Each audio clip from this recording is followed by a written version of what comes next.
The country is going through an unprecedented situation at the conjunction of four crises, resulting from the arrival of Syrian refugees, resulting from the devaluation of the Lebanese lira and the loss of purchasing power impoverishing the population, resulting from the COVID-19 pandemic, and finally the Beirut port blast of August 2020. So the government today is facing a huge challenge.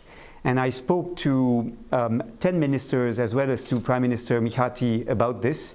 And very often the answers I got were a reference to the need for the Lebanese population to be supported by humanitarian assistance, by international donors. That, however, is not a long-term strategy for the country.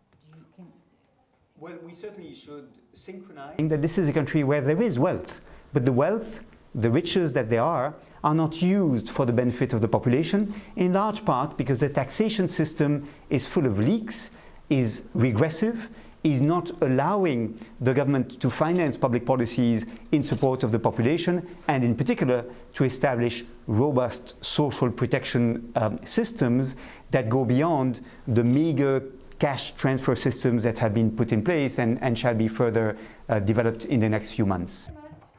Sure. We hope to see you soon. Bye. Lebanon is one of the most unequal countries in the world. 10% of the wealthiest in the population own 70% of the assets. The Gini coefficient ranks Lebanon together with South Africa and Brazil as amongst the most unequal countries on earth. And therefore there is wealth in the country that has to be put in the service of protecting the population. It's the most different thing about Lebanon this time around. What is truly unique and unprecedented is not only the speed at which poverty has increased, but also the fact that it's now affecting almost everyone in the country, except those who are paid in US dollars or those who have relatives abroad that can provide them with money to make up for the fall of value of the Lebanese lira.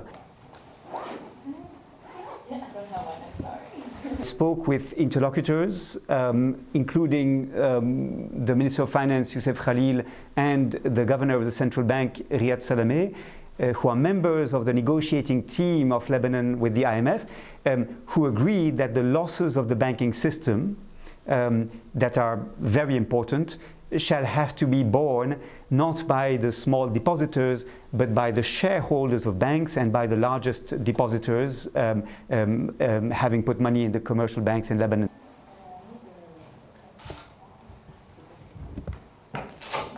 There are some social safety programs, cash transfer programs that are being implemented, and of course they are vital for the families who benefit from this.